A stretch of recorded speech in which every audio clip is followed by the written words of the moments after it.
오늘이 지나면 내일부터 사실은 어제부터 추석 명절이라 대민족 이동이 시작이 되었습니다.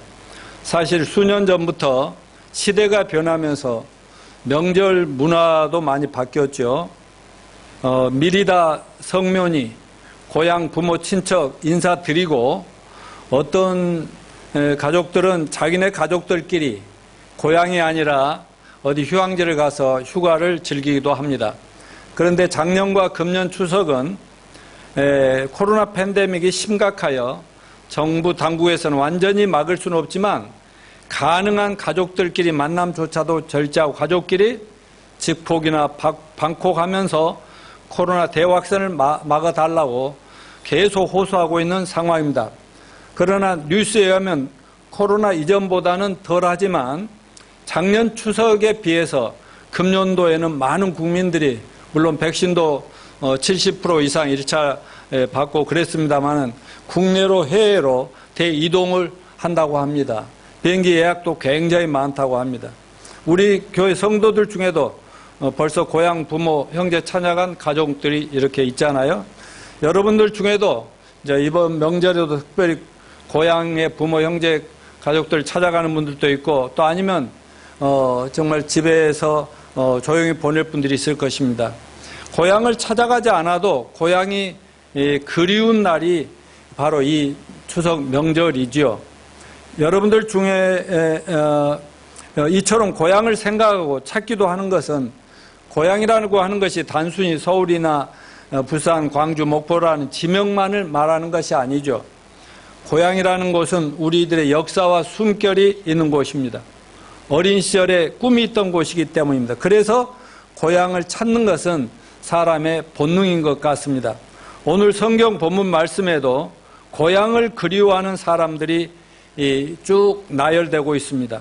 아브라함을 비롯한 수많은 믿음으로 살다간 신앙의 위인들의 이야기인데요.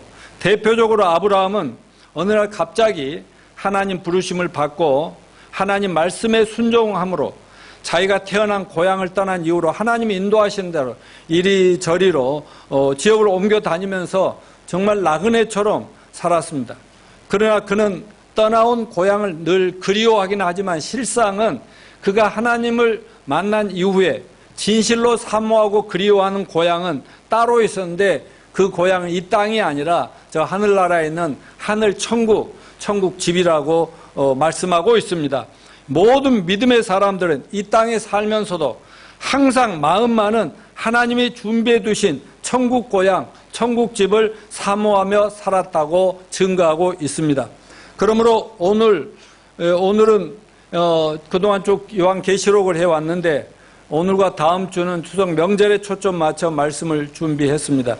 오늘 히브리서 본문 말씀을 통해서 우리 모두가 돌아가야 될 더 나은 보양, 하늘에 있는 더 나은 보양이란 제목으로 우리 예수 믿는 신앙인들이 어느 날인가 반드시 누구나 돌아가야 될 하늘 고향은 어떤 곳인가, 그것을 정말로 믿는다면 이 땅에 우리 그리스도인들 어떻게 살아야 할 것인가 하는 교훈들을 여러분과 잠깐 나누겠습니다. 어머니 뱃속에서 태어난 그 나라 그 지역이 바로 우리의 육체적인 고향이죠. 사람들에게는 누구나 귀소 본능, 나그네 본능, 안식 본능, 영접 본능이 있어서 그런지 누구나 시시때때로 고향을 그리워하는 것 같습니다.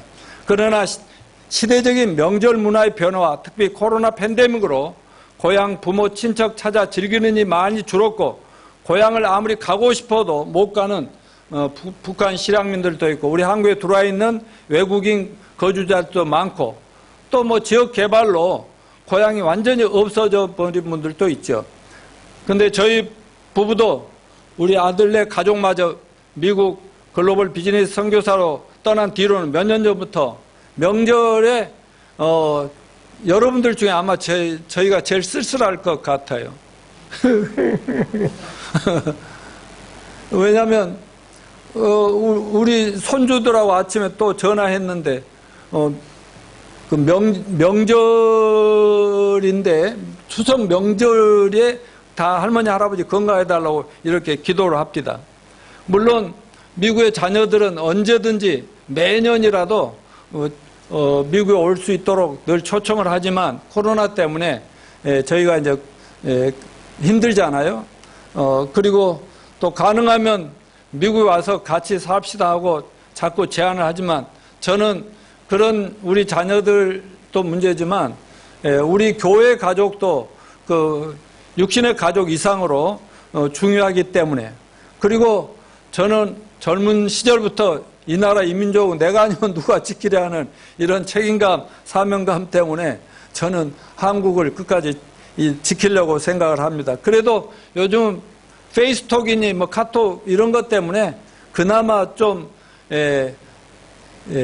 낫다 그렇게 생각하는 분들이 많더라고요. 또 저는 7남매 장남이지만 모두가 각자가 섬기는 삶이 있고 사역이 있고 또 자녀들 자손들이 있기 때문에 큰형이라고 해서 다 모여서 또 같이 보내야지 이렇게 할 수도 없는 상황입니다. 그래서 금년 봄에 저희 형제들이 가족들이 상의해가지고 어머니 아버지 묘소를 파서 다시 우리가 다시 뭐라고 그래, 태우는 걸 뭐라고 그러지? 화장을 다시 뼈를 해가지고 다시 우리가 어려서 자라나던 그 유달산 바로 그 밑에 살았거든요. 유달산 나무 밑에서. 그래서 거기에 우리가 잘 아는 곳에 이렇게 뿌려드리고 저희가 왔습니다. 그 뒤로부터는 좀 자유로워졌죠. 그래서 언제든지 이제 추모 예배만 뭐 우리 집에서도 할 수 있고 뭐 창원에서도 춘천 어디서든지 뭐 필요한 대로 돌아가면서 하십시다 이렇게 했었습니다. 근데 아무튼 이 명절이 되면은 이 사람들이 자꾸 가니까 그 고향이라는 곳을 생각하지 않을 수 없고 그리워하지 않을 수 없는 게 우리들 모두라고 생각이 됩니다. 또 제 아내 고향 좀 소개할게요. 전주예요, 전주. 근데 이제 거기 오빠도 있고 동생도 그 부분에 있고 하지만 조카들도 있지만 뭐 특별히 부모들이 안 계시니까 갈 이유들이 없어지더라고요. 그래서 저는 그냥 집에 있으려고 합니다. 그래서 그 고향 타령의 노래들이 참 많잖아요. 나의 살던 고향은 뭐 이런 노래도 있고, 고향이 그리워도 못 가는 신세, 뭐 또 타향살이 몇 해든가 이런 노래들을 들으면 요즘 이제 그 TV에서 많이 나올 때죠. 이러면 그 뭔가 모르게 다 눈물을 막 흘리더라고요. 부모 그립고 옛날이 그립고 해서 그런지 그게 우리 인간의 본능인 것 같습니다. 자, 이렇듯 우리가 자란 이 세상의 고향은 아무리 그리워도 우리의 그리움과 마음의 그 허전함을 다 채워줄 수가 없는 고향이 되었습니다. 실제로 고향에 가봐도 우리의 그 본능을 만족시켜주지 못하고 여전히 안타깝고 서글프고 속상한 일이 많습니다. 우리의 구주요 주님이신 예수님의 경우도 요단강에서 침례를 받으심으로 공개적인 구원사를 시작하면서 먼저 고향을 찾아갔습니다. 고향에 대한 귀소 본능이랄까, 고향 산천 초목도 예수님도 인간이니까 그리웠고 고향의 가족, 친족, 친구들도 그리우셨겠지만 그보다는 고향 사람들에게 먼저 구원의 복음을 전하고 병도 고쳐주고 소망도 주고 축복해 줘야 했다고 갔는데 거기에서 푸대접 받고 쫓겨나고 말았습니다. 네가 목수의 아들이 아니냐 하면서 예수님이 누구신가를 깊이 생각도 없이 네 부모, 네 가정사를 내가 다 아는데 네가 하나님의 아들이라고? 네가 구세주 메시아라고? 이렇게 하면서 오히려 동네 사람들이 무시하고 쫓아내지 않았습니까? 그래서 결국 예수님의 고향 사람들은 예수님의 은혜와 축복을 오히려 가장 많이 받아야 되는데 못 받는 그런 형편이 됐습니다.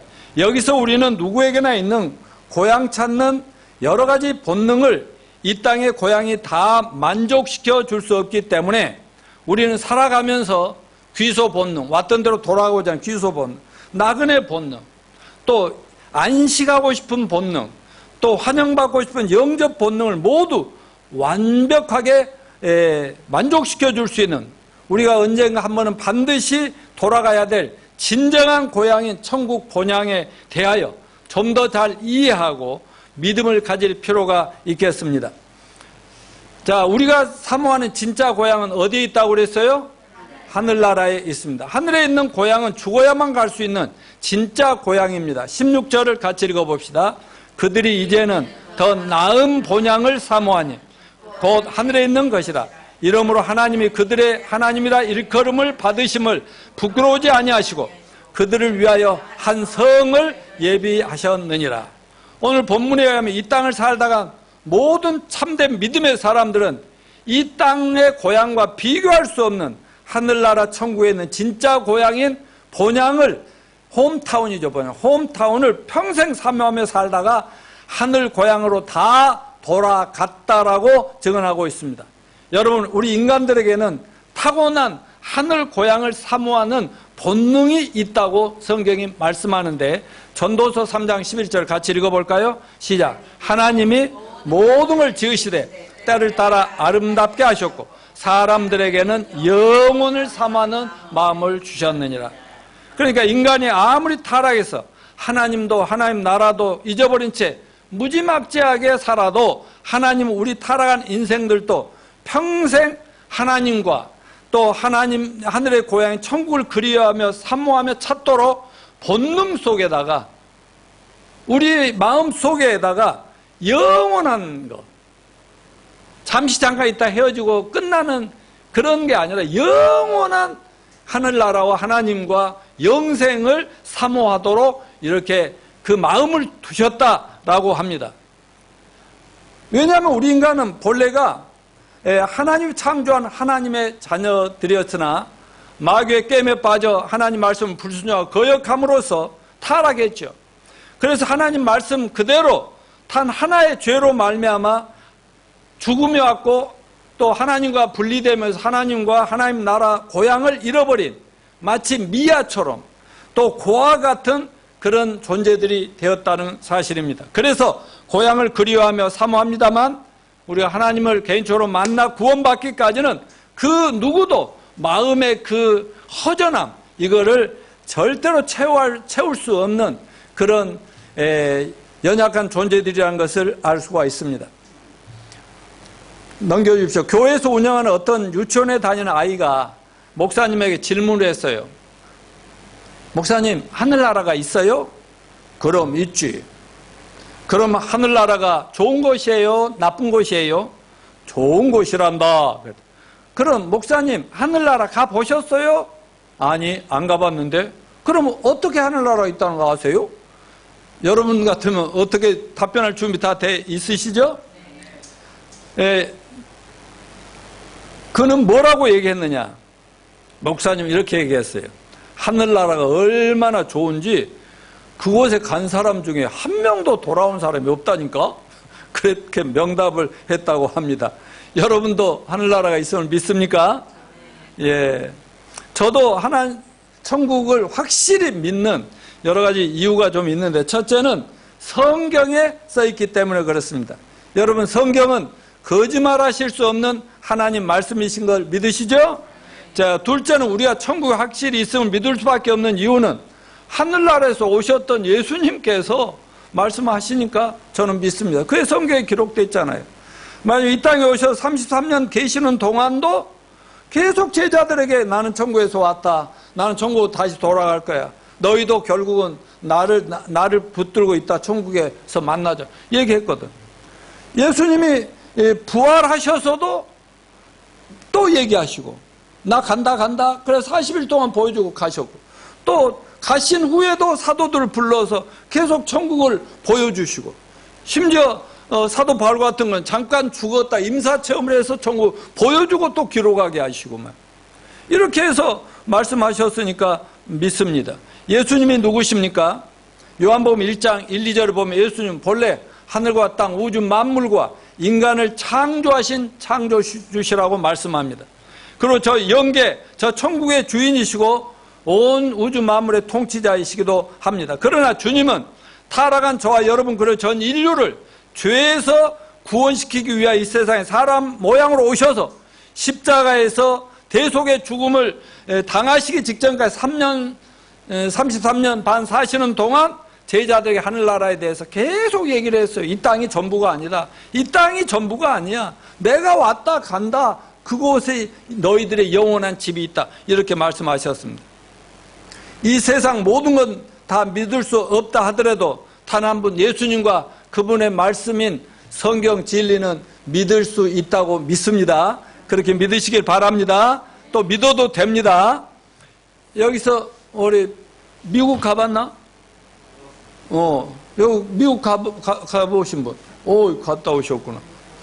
대부분 안 가셨는데 저도 미국 갔다 왔거든요. 미국 있습니다. 러시아는 안 가봤어요. 그래도 러시아 있어요, 없어요? 카자흐스탄 있어, 없어?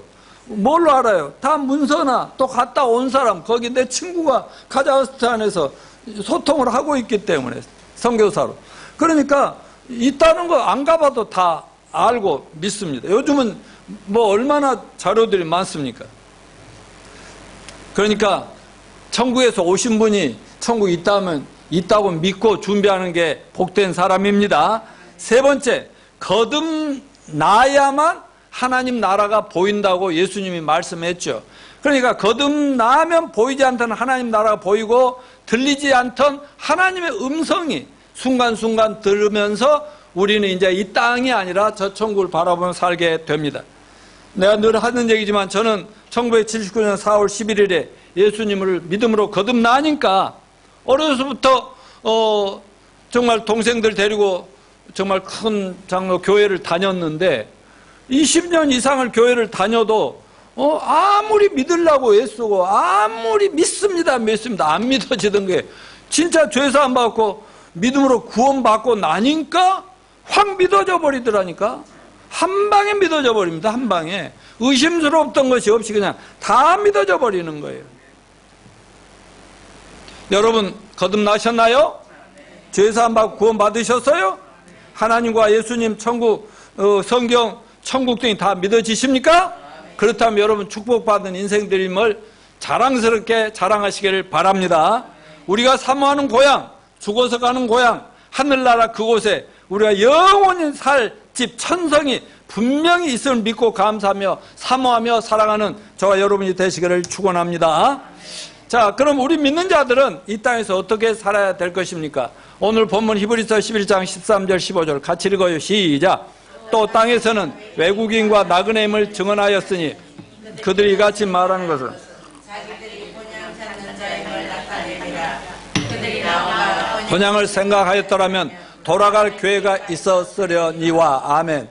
이 말씀은 믿음으로 살았던 성경의 위인들과 특별히 믿음의 조상 아브라함이 이 땅의 고향에 대한 생각과 하나님이 약속하신 믿는 자들이 장차 가서 누리게 될 하늘의 고향에 대한 생각이 어떠한 마음이었는가를 말씀하고 있습니다. 먼저 하나님을 만나 구원받은 하나님의 자녀들은 모두가 이 땅에서 삶은 완전히 무엇과 뭐로 생각하고 살라고요? 나그네와 여행객이라고 생각하면서 살아야 함을 교훈하고 있습니다. 두 번째, 여행자들과 나그네들은 자기들의 고향과 자기들의 진짜 집을 그리워하듯이 하나님 믿는 자의 약속하신 하늘나라 천국 고향, 천국집은 천성을 하루도 잊지 않고 그리워하며 사모하며 살아야 한다는 교훈을 받읍시다. 성경에 소개된 수많은 신앙 위인들 중에 대표적인 아브라함의 예를 창세기 12장 이하에서 볼 수 있는데요. 하나님 부르심을 받고 하나님도 모른 채 그냥 세상이 전부라고 알고 살아가던 아브라함, 하나님이 어느 날 딱 부르셨어요. 그 음성을 듣고 볼 수 있는 눈이 열리게 되었습니다. 그러면서 너는 고향을 떠나 내가 지시할 땅으로 가라 하니까 그냥 그대로 믿고 그냥 순종했어요. 이게 아브라함의 위대함입니다. 뭐 자시고 따지고 막 당신이 누군데 그러냐 이런 게 없어요. 아브라함이 아브라함 하는 이유가 뭐냐면 그냥 그렇습니까? 믿습니다 하고 그냥 가란 대로 가요. 그러니까 이 지역 저녁으로 다니면서 떠돌이 신세처럼 여행객처럼 이렇게 살았던 그분입니다. 그래서 그분이 유대인의 조상이 됐고 그 세상에서 단 하나 하나님 선택한 하나님을 믿는 이 유대인들 이스라엘의 조상이 됐고 또 오늘날 기독교인들의 또 조상 믿음의 조상도 그분도 믿음으로 따랐지 뭐 잘해가지고 하나님이 아브라함아 너가 이 세상 축복의 통로가 되리라 이렇게 말씀하시지 않았거든요. 그래서 아무튼 아브라함은 교양과 친척 아비집을 떠나서 하나님 지시한 땅으로 갔던 것은 이 세상 고향이란 결국 모든 인생이 이 생을 마친 다음에 하늘 본향에 대한 돌아가야 될 하늘 본향에 대한 그림자일 뿐임을 알고 믿었기 때문입니다. 아브라함의 생애에서 금이 환향이란 말은 별 의미가 없었어요. 오직 어디서 살든지 주님이 부르신 사명 하라면 하고 가라면 가고 뭐 결혼하라면 하고 애 낳으라면 낳고 뭐 이런 순종하면서 살았어요. 그 마음속에는 오직 하늘나라 하나님이 약속이죠. 아 그래? 여기서 죽으면 끝인 줄 알았더니 천국이 있네? 하나님이 계시네? 그것만 사모하며 항상 이 땅의 삶에 대해서 연연하지 않았던 것입니다. 이 땅의 성공에 집착하지도 않았어요. 이 땅에 재산을 남긴다든가 뭐 노후에 뭐 안정된 곳에 좋은 집 사놓고 거기서 즐겨야 되겠다 뭐 자손에게 무슨 그런 재산을 나눠주겠다는 이런 마음이 전혀 없었다니까요. 왜냐하면 하나님을 만남으로써 천국이 있음을 확신하였고 이 땅의 고향이나 집이라는 것은 여행 중에 잠시 머무를 수 있는 뭐 호텔이라든가 뭐 이런 임시 숙소 같은 거처일 뿐이다 이렇게 생각을 했거든요. 그러니까 거기에 뭐 해외 여행을 가든 어디 여행 갈 때 그 여행 가는 그곳에다가 뭐 정 붙일 필요도 없는 거고 거기에다 뭐 투자하고 올 필요도 뭐 없는 거 아니겠습니까? 아브라함의 꿈은 오직 하나님이 부르신 그 사명을 내가 살아생전 잘 이루어 드려야 되겠다 하는 거 하고 자기는 어떻게든지 빨리 하나님이 그만두고 올라오라면 천국 가서 영원히 하나님과 그 사랑하는 사람들과 그곳을 사모하며 살아야 되겠다 그 마음밖에 없었어요. 그리고 자기는 이 세상에 믿지 않는 사람들의 축복의 통로가 돼서 나도 하나님을 믿지 않았는데 하나님 부르심 받고 보니까 믿어진다. 너희들도 다 같이 나를 따라서 천국 가자 하고 천국 순례자 여행객을 모집하는 그런 이스라엘 나라를 만드는 그런 지도자였다는 사실을 우리가 배울 수가 있습니다. 자, 세 번째, 하늘의 본향에 가기까지 우리는 하나님께서 부르시고 맡기신 사명을 위해서 살아야겠습니다. 사랑하는 형제 자매 여러분, 우리들도 이 땅에 사는 동안 아브라함처럼 주님이 어디로 인도하시든 그것이 내 고향이다, 내 집이다 생각하면서 주님 부르신 사명을 위해서 헌신적으로 사시길 바랍니다. 그리고 아브라함처럼 또 사도 바울처럼 우리에게는 이미 하나님이 준비해 주신 하늘나라 천국 본향이 있음을 확신하고 그 고향을 사모하면서 이 땅에 연연하지 말아야 되겠습니다. 물론 사도 바울도 빌립보 3장 20절 보면 오직 우리의 시민권은 하늘에 있는지라 라고 하면서 이 땅 것에는 전혀 미련도 뭐 축제를 한다든가 이런 것도 하지 않았어요. 그렇다고 아무것도 안 하고 가만히 천국 갈 날만 기다렸다. 그건 전혀 아니었습니다. 사는 동안 하나님께서 사도 바울에게 맡겨주신 지상 사명대로 온 세상 만민에게 복음을 전함으로 이 땅에 거룩한 하나님 나라 건설을 위해서 온 생애를 바쳤던 것입니다. 어디를 가나 영혼을 구원하고 제자를 삼아 그것에 지옥 교회를 세우는 일에 평생을 다 바쳤어요. 그러니까 자기는 거처할 집도 없어요. 어디든지 가서 잠깐 머무르면 그곳이 자기 숙소였어요. 여러분, 우리도 정말 하나님을 제대로 믿는다면, 아니 하늘의 고향을 생각한다면 우리에게 주신 사명을 생각하면서 열심히 삽시다. 그리고 이 땅에 사는 동안 온 세상에 하늘 고향이 있음을 알리고 모든 세상 사람들 그곳에 함께 가자고 권유하면서 그들이 이 땅에서 하나님 나라인 교회라는 곳에 불러 모아 함께 그들을 지치고 낙심하지 않고 붙들어서 같이 천국에 도달할 때까지 붙들어주는 그런 교회를 세우는 저희 모두가 되기를 바랍니다. 저희 부부는 구원받고 나서 하나님의 은혜로 전 세계 좋다는 그 수많은 곳을 뭐 전부라고 할 수 없지만 굉장히 세계적인 많은 사람들이 다니는 좋은 곳은 다 여행을 해봤습니다만, 그러니까 최고 좋은 호텔, 최고 좋다는 음식, 사람 거기 가보기만 우와 할 만한 곳은 다 가봤다니까요. 그래서 오죽했으면 지금은 웬만하면 어떤 데를 여행을 갈 마음이 없을 정도로 그렇게 했습니다. 그런데 여행 다니면서 느낀 게 뭔지 아세요? 제가 주로 그 목포에 있을 때 그 예배당 건물 안에 집이 있었거든요.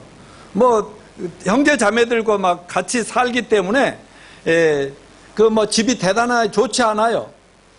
그런데 좀 넓고 멋지고 광활한 그런 멋진 호텔이나 최고의 여행을 하면서도 집이 그렇게 그리울 수가 없다고. 이제 집에 귀국할 날이 가까워지니까 전화를 막 가족들하고 하면서 나 도착하면 김치찌개 해놓으라고 그러고 말이죠. 그러니까 집에 와서 들어 누우니까 내 안에 내가 얼마나 편하고 좋은지, 그런 거 다 필요가 없는 거야. 잠시 잠깐 지나치는 여행객들한테는 그래야 돼. 내 집이 최고더라 이거야. 그 집밥이 최고고 집에 김치찌개가 그렇게 맛있을 수 없더라. 이것을 저는 수없이 깨달았지 않겠습니까? 자, 여러분들도 열심히 살고 또 경제적으로도 열심히 살고 뭐 저축도 하지 말고 그렇게 살라는 게 아니라 더 정말 허랑방탕하지 않고 열심히 성실하게 꼭 쓸 것 쓰면서 그리고 저축할 저축해서 베풀고 나누고 드리고 이렇게 사는 것이 맞습니다만은 돈이 목표가 되시지 말기를 바랍니다. 그리고 꼭 나는 뭐 아파트라도 있어야 돼. 뭐 어떤 좋은 집을 꼭 남겨야 돼. 그것이 성공의 기준이 크리스찬의 절대로 아니라는 것을 제가 강조합니다. 하나님 여유를 주셔서 집이 있으면 좋고요. 그러나 그 집이 여러분의 인생의 목표가 되지 마시고 어떤 집이든 그냥 편안하게 돈에 쪼들리지 않으면서 살 수 있는 집이 있으면 그냥 즐겁게 사시기를 축원합니다. 자, 네 번째, 우리 정말로 구원받고 천국을 본향으로 삼는 사람들이 어떻게 살아야 되느냐? 구원받은 성도들의 모임인 교회 공동체를 잘 세워나가야 합니다. 우리가 이 땅에서 많은 사람들을 불러 모아 하늘 고향을 소개하면서 함께 천국 여행을 할 순례자 여행객을 모아야 할 교회는 여행객을 모이잖아요. 천국 같이 가자. 한마디로 우리가 앞으로 가서 누려야 할 하늘 고향과 천국 천성이라고 아까 본문에 그랬는데 천국 집의 맛배기 체험학교 또 그림자라고 할 수가 있습니다. 그렇다면 교회를 통해서 우리가 먼저 천국을 체험하는 거죠. 그리고 많은 사람들이 교회와 체험하고 천국 고향의 천성을 사모하는 자들이 되게 하여야 할 교회는 어떤 교회여야 하는가 하는 것입니다. 첫째, 교회는 어떤 곳이 돼야 돼요? 하나님의 사랑이 충만한 곳이어야 합니다. 교회는 하나님이 함께 하시는 이 땅의 하나님 나라이기 때문에 하나님이 함께 하시는 곳이기 때문에 하나님의 사랑이 넘치는 곳이어야죠. 여러분은 하나님의 사랑이 어떤 것이라고 생각하십니까? 오늘 이 시간 우리가 매일 누리고 있는 하나님의 사랑에 대해 좀 더 깊이 생각해 봅시다. 한창 나이에 직장에 실직한 남편이 있었습니다. 아내와 의논하여 시장에 조그만 야채 가게를 내고 장사를 하는데 그런대로 장사가 잘 됐습니다. 하지만 남편의 마음 한구석에는 항상 직장에서 밀려난 것에 대한 상처가 남아있거든요. 나는 실직자다. 나는 직장에서 밀려난 실패자다. 이런 것입니다. 그러던 어느 날 초등학교 4학년 딸아이가 가게에 찾아와가지고 아빠에게 예쁜 봉투 하나를 건네줬습니다. 이게 뭐니? 그랬더니 아빠 나 가고 나면 나중에 보세요. 궁금해진 아빠는 딸이 나간 후에 그 쪽지를 꺼내서 이렇게 봉투를 열어보니까 그 안에 쪽지가 열려 있었어요. 뭐라고 써있냐? 아빠 생신 축하드려요. 좋은 선물은 못 해드리지만 제가 만들어드린 이 쿠폰을 사용하시면 정성을 다해 드릴게요. 힘내세요. 정말 사랑해요. 아빠의 사랑하는 딸 올림. 예, 그리고는 그 밑에 칸에, 그 글씨 밑에 칸에 이렇게 칸들을 몇 개 그려놨어요. 그리고 첫 번째 칸에는 10분짜리 안마 쿠폰. 그것도 좀 안 맞아요. 그 다음에 구두 닦는 쿠폰. 다음에는 심부름하는 쿠폰. 노래해드리는 쿠폰. 또 여기 그 한 거는 뽀뽀해드리는 쿠폰. 이렇게 막 해놓은 거예요. 그리고 맨 마지막 밑줄에 뭐라 했냐. 이 쿠폰들은 딱 한 번 사용할 수 있어요. 하지만 기분 좋으면 다시 해드릴 수도 있어요. 이렇게 써 있어요. 그 아버지 눈가에 눈물이 맺혔습니다. 여보, 난 직장에서 쫓겨난 순간 세상의 모든 걸 다 잃어버린 줄 알았는데 이제 보니 내가 아주 부자였구려. 그래서 두 부부는 손을 맞잡고 하나님께 감사를 드렸다고 합니다. 세상은 나를 실직자로 보고 나 역시 내가 실패자라고 느끼고 상처를 안고 살아가고 있는데 그래도 내 딸은 나를 아버지로 또 가장으로 본다는 사실, 그리고 사랑한다는 사실에 나는 감격합니다. 감격했다고 부부간에 하나님 앞에 기도했습니다. 여러분, 하나님의 사랑이 충만한 가정이란 바로 이런 거 아니겠습니까? 믿음을 가지고 생각을 올바르게 하면 우리가 사는 현실과 현상이 어떠하든지 간에 우리는 천국을 체험할 수 있으리라고 믿습니다. 바로 이런 가정이 이 땅에서 미리 맛볼 수 있는 하나님 나라예요. 우리의 미래 더 나은 고향 천국의 그림자입니다. 나를 인정해 주는 것처럼 기쁜 일은 없습니다. 빨리 가보고 싶은 그곳은 진짜 고향 천국인데요. 왜냐하면 하늘나라 본향은 하나님과 모든 형제 자매들이 우리를 너무나 환영해 주고 귀하게 여기고 우리가 너무너무 존중받는 곳이기 때문 아니겠습니까? 여러분의 가정이 이런 사랑이, 하나님 사랑이 넘치는 가정이 되기를 바랍니다. 우리 교회가 그런 교회가 되기를 바랍니다.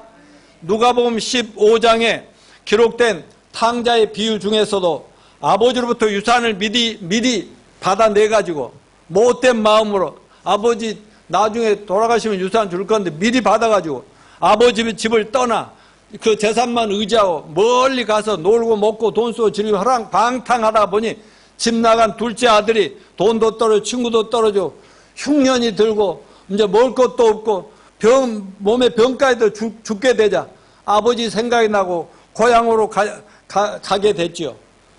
근데 아버지가 멀리서부터 그냥 맨발로 뛰어나와가지고 그냥 아들을 껴안으면서 죄를 묻지도 않고 따지도 않고 사랑으로 맞이해 줍니다.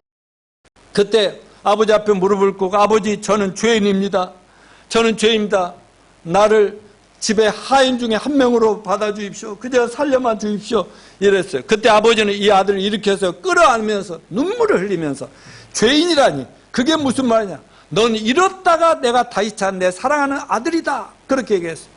더러운 옷을 다 벗기고 목욕을 시키고 새 옷을 입히고 새 신발 새 가락지를 끼워주고 내 사랑하는 아들이라고 온 세상에 공포를 하면서 나중에 송아지를 잡아 잔치를 열면서 동네 사람들 다 불러다 잔치하면서 하는 말이 이 아들은 잃어버렸다가 내가 다시 찾은 아들이다 라고 이러면 이렇게 막 기뻐하시는 이것이 이런 사랑이 아버지의 사랑, 우리가 믿는 하나님의 사랑인 것입니다. 이 얘기는 바로 우리 모두가 집 나간 탕자와 같은 저희들 아니었습니까? 그런 저희가 하나님이 조건 없는 무조건적으로 받아주신 그 사랑 때문에 지금 하나님 자녀가 돼서 이제는 이 땅에 보이는 세상이 아니라 보이지 않는 저 세상을 바라보며 소망 가운데 사는 우리 모두가 된 사랑이라는 것을 잊지 마시길 바랍니다.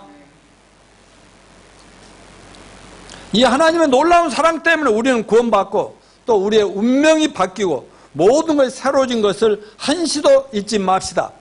이 세상은 우리의 고향이 어디냐, 어디 출신이냐, 얼마를 가지고 있느냐, 재산이 있느냐 없느냐, 어떤 집에 사느냐, 뭐 어디 학교 출신이냐 이런 걸 가지고 따집니다.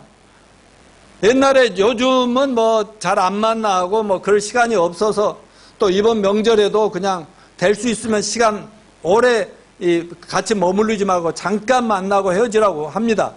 그래서 그런 얘기 할 시간이 없을지 모르지만 옛날에 가족들끼리 막 모여서 잔치도 하고 막 명절에 음식도 나누고 막 그렇게 하는데 좀 즐겁게 좋다 보면 금방 또 눈물 받아내고 나중에 속상하고 큰소리 나고. 왜 그래요? 서로 형제들 간에 누구와 비교하고 말이지, 평가하고 인간적으로 판단하고, 그러니까 속상해가지고 즐겁게 갔다가 돌아오는 것이 그 세상의 명절 아니었습니까?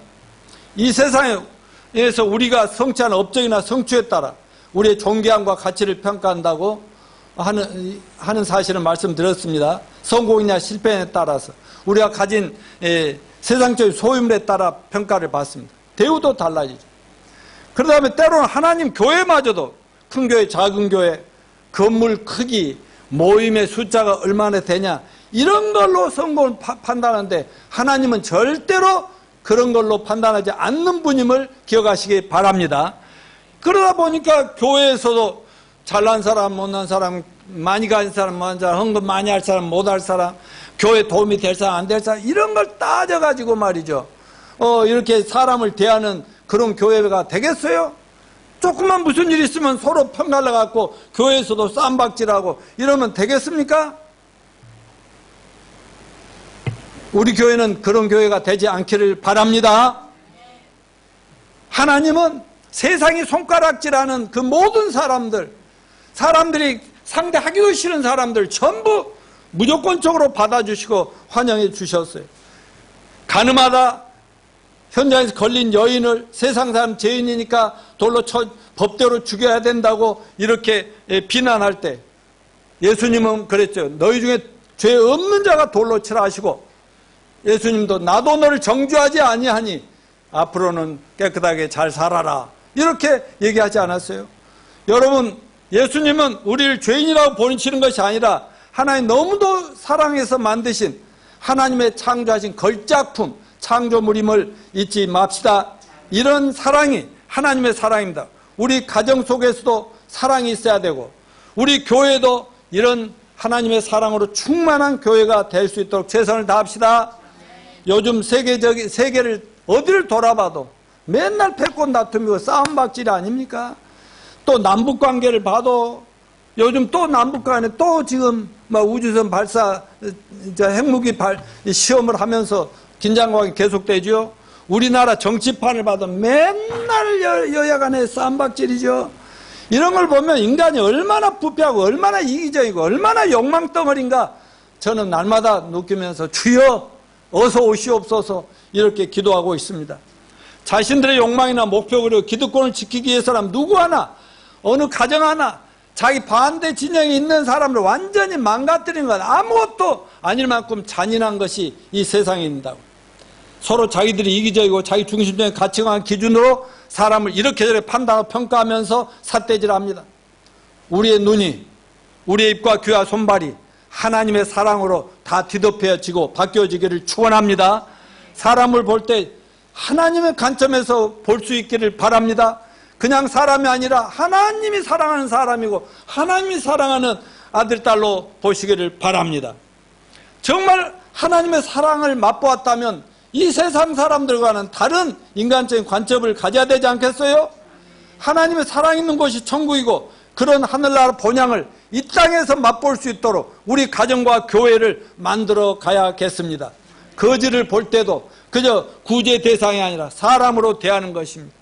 예수님은 문둥병자의 몸에 손을 대시는 것도 그가 사람이었기 때문에 그냥 손을 댔어요. 남들은 막 피해서 뭘 도망가고 막 산으로 쫓아버리고 이랬지만 예수님은 사람으로 보기 때문에 손을 댔고 또 사랑의 마음이 있기 때문에 그냥 손을 대서 고쳐주는 것이 아니겠습니까? 눈먼 자를 눈도 만져주시고 귀먼 자의 귀도 만져주시고 어른들이 무시하는 어린 아이들도 그냥 품에 안으시고 우리가 이런 예수님과 같은 인간관을 가지고 사람들을 대합시다. 사랑하는 여러분, 우리 교회와 가정을 하나님의 사랑이 충만한 곳으로 만들어가므로 많은 세상에서 상처받은 인생들이 교회 와서 하나님의 사랑으로 위로받고 힘을 얻는 그런 교회를 세워가시기를 축원합니다. 다시 또 교회는 아까 하나님의 사랑을 충만해야 되지만 예수님의 사랑이 뭔지를 알고 그걸로 충만해야 됩니다. 요한일서 4장 9, 10절 같이 읽습니다. 하나님의 사랑이 우리에게 이렇게 나타난 바 되었으니 하나님이 자기의 독생자 세상에 보내시면 그로 말미암아 우리를 살리려 하심이라. 사랑은 여기 있으면 우리가 하나님을 사랑한 것이 아니요 하나님은 우리를 사랑하사 우리 죄를 속하기 위하여 화목제물로 그 아들을 보내셨음이니라. 하나님의 사랑은 예수님을 이 세상에 보내주시고 타락한 저와 여러분 온 인류의 죄를 그분에 뒤집어 씌워서 그분 아들을 죽여서 그 보여주신 사랑인데, 예수님은 어떤 분이에요? 하나님이 저 죄 많은 인생들 위해 네가 대신 죽어줘야겠다, 제물이 되다. 그러니까 기꺼이 자신을 하나님께 순종해가지고 자신을 희생하죠. 왜요? 그분도 사랑의, 그분이 본질이 사랑이니까. 바로 그 타락한 죄를 사랑하니까 그 모진 그 십자가의 고난과 그 형벌을 당하면서도 그냥 아무도 원망하지 않고 그냥 죽어가는 그 사랑, 그게 예수님의 사랑이십니다. 이런 사랑으로 사람들을 품을 수 있는 저와 여러분 되시기를 축원합니다. 서울에 사는 아들의 집을 찾아온 아버지가 아들의 막 하소연을 듣게 됩니다. 자기 집 한 귀퉁이에 짜투리 땅이 좀 있는데 동네 사람들이 거기다 막 쓰레기를 갖다 버린다는 거예요. 그러니까 항상 냄새나고 지저분하고 환경이 말이 아니라는 거예요. 그래서 경고문도 붙이고 별짓 해도 소용이 없이 몰래 그냥 갖다 부은다는 거예요. 그래 아들 집을 왔던 아버지가 다음날 시장에 나가서 호미를 사왔습니다. 그리고는 쓰레기를 버리고 돌을 골라 그 공터에다 텃밭을 만들어가지고 거기에 상추를 심고 고추를 키우기 시작을 합니다. 상추가 자라나고 막 고추가 자라납니다. 그런데 아버지가 아들에게 야 종이와 사인펜 좀 가져와라. 그래서 거기다 뭐라 하면 상추가 필요하신 분은 마음대로 가져가십시오. 고추가 필요하신 분은 마음껏 가져가십시오. 라고 크게 써놓았습니다. 그래서 상추가 자라나고 하니까 사람들이 막 눈깜짝할 때 따가고 또 따가고 막 그런 거예요. 그런데 그 이후로 뭐라 한지 압니까? 동네 사람들이 선생님과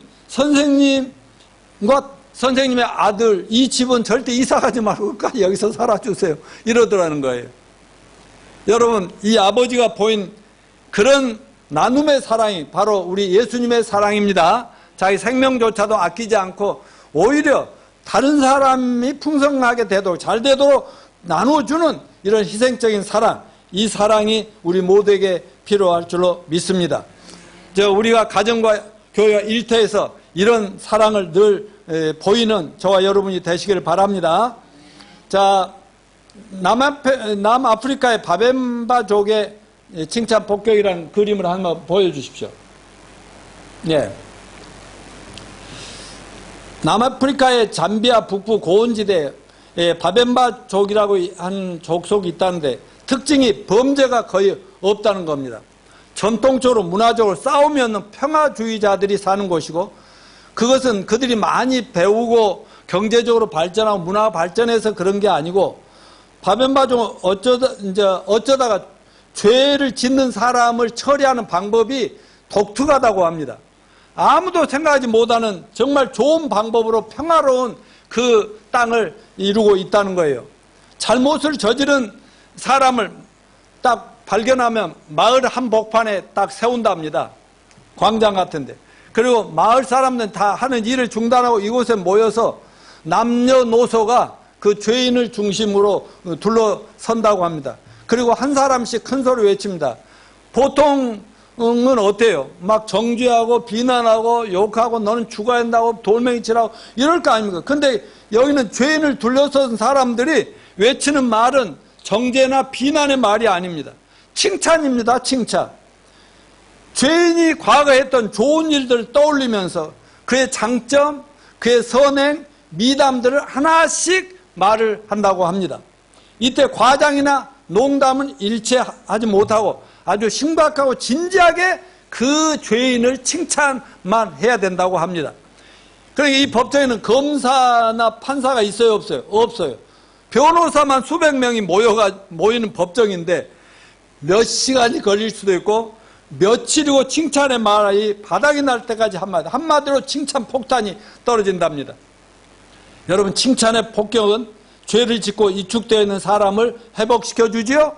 다시는 죄를 짓지 않고 이웃의 사랑에 보답하는 삶을 살겠다는 그냥 눈물로 다짐하게 만드는 그런 문화였습니다.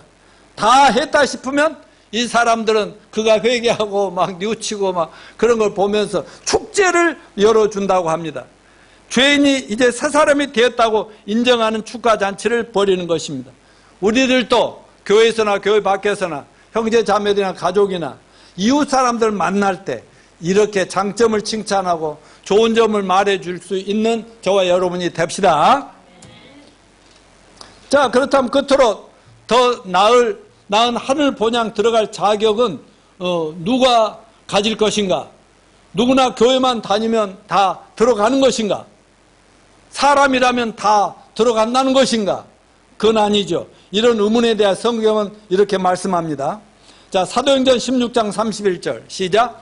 주 예수를 믿어라. 그리하면 너와 내 가족이 구원을 받으리라. 그러니까 예수를 믿음으로 구원 받고 그 사람들이 천국 가고요. 마태복음 1장 21절 시작. 아들을 낳으리니 그 이름을 예수라 하라. 이는 그가 자기 백성을 저희 죄에서 구원할 자이심이라 하니라. 그러니까 구원받았다는 말은 무조건 교회만 다닌다, 뭐 종교를 가지고 있다가 아니라 죄에서 구원받은 것. 말하자면 죄를 다 씻고 죄로부터 자유함을 얻어, 아, 이제 나는 죄 용서를 받은 무죄한 하나님의 아들이다, 이런 확신이 있는 것이 구원이라는 것을 알아야 됩니다. 여러분, 하나님께서 아담에게 창세기 2장 17절에 뭐래? 선악을 알게 하는 열매를 먹는 아들은 정령 죽으리라. 근데 마귀의 깸에 빠진 하와가 선악을 따고 남편을 줘서 둘이가 죄인 돼서 그 후손들인 우리 DNA 속에는 늘 죄가 이렇게 타고나면서부터 가진 죄가 우리 세상을 사는 동안 계속 죄를 짓게 하고 짓게 합니다. 그렇기 때문에 이 세상 누구라도 자기가 선행으로 죄를 안 짓고 깨끗하게 올바로 잘 살아서 천국에 갈 사람이 있다 없다? 한 명도 없어요. 로마 3장 10절 다 같이 의인은 없나니 하나도 없으며, 로마 3장 23절 모든 사람이 죄를 범하였으며 하나님의 영광에 이르지 못하더라. 그러니까 예수님도 그랬잖아요. 나더러 주여 주여 하는 자마다 다 천국에 들어갈 것이 아니요. 그러니까 교회 다니고 목사고 뭐 장로고 뭐 선교사고 뭐 집사고 수녀고 뭐 또 신부고 그렇게 해서 천국 가는 게 아니고 죄로부터 구원을 받아야 천국 가는 것입니다. 마태복음 로마서 4장 25절 읽어봅시다. 시작. 예수님은 범죄한 것 때문에 내어줌이 되고 우리를 의롭다 하시기 위하여 부활하셨느니라. 이 말씀은 우리가 믿어야 할 복음이란 말이죠. 예수님은 내 죄를 없애주기 위해 십자가에서 피 흘려 죽으셨고, 나를 하나님 앞에 죄 없는 사람이 의로운 자가 되게 하기 위해서 부활하셨다. 그러니까 우리가 믿는 거, 예수님 십자가에 죽으심과 부활, 이걸 믿으면 죄 있어요 없어요? 죄가 없어지고 하나님 앞에 떳떳하게 나 같은 죄인이 의인으로 설 수 있는 게 은혜입니다, 이렇게 할 수 있다는 거 아니겠습니까? 그리고 고린도전서 15장 2절 4절 읽어봅시다. 너희가 만일 내가 전한 그 말을 굳게 지키고 헛되이 믿지 아니하였으면 그로 말미암아 구원을 얻으리라. 내가 받은 걸 먼저 너희에게 전하였느니 이는 성경대로 그리스도께 우리 죄를 위하여 죽으시고 장사 지낸 바 되었다가 성경대로 살만에 다시 살아나사. 자, 성경에는 예수님이 우리라고 했는데 노양모 안석현 죄를 다 뒤집어 쓰고 죽으셔서 죄를 없애버렸다. 믿으십니까? 없앴다는 성경을 믿으라는 것이죠. 그리고 부활하셨기 때문에 그 말을 믿어도 좋겠구나. 그런 믿으면 죄가 없는 의인이 될 줄로 믿습니다. 그런 죄가 없이 구원에 확신이 있는 사람들은 오늘 당장 죽어도 내일 지구가 두 쪽 난다 해도 우리는 육체를 탈탈 벗어버리고 부활 승천해서 천국에서 영원한 천성에서 영원히 살 것을 믿습니다. 우리 모두 오늘 이 말씀을 굳게 믿고 붙들고 우리야말로 복받은 하나님의 자녀들이라는 사실을 확신하면서 당당하게 삽시다. 누구를 만나도 꿀리지 맙시다. 그리고 한 사람이라도 가족이라도 누구든지 만나는 사람 우리 나 지금 천국 여행 가는데 같이 가면 좋겠네요. 여러분 간증하시고 구원받은 거 간증하시고 복음을 아주 심플하고 단순하게 전해서 이것만 믿으면 당신도 오늘 제사함 받고 구원받고 천국 갈 수 있습니다. 같이 갑시다 하고 천국 여행객을 많이 모으시는 여러분 되시기를 축원합니다.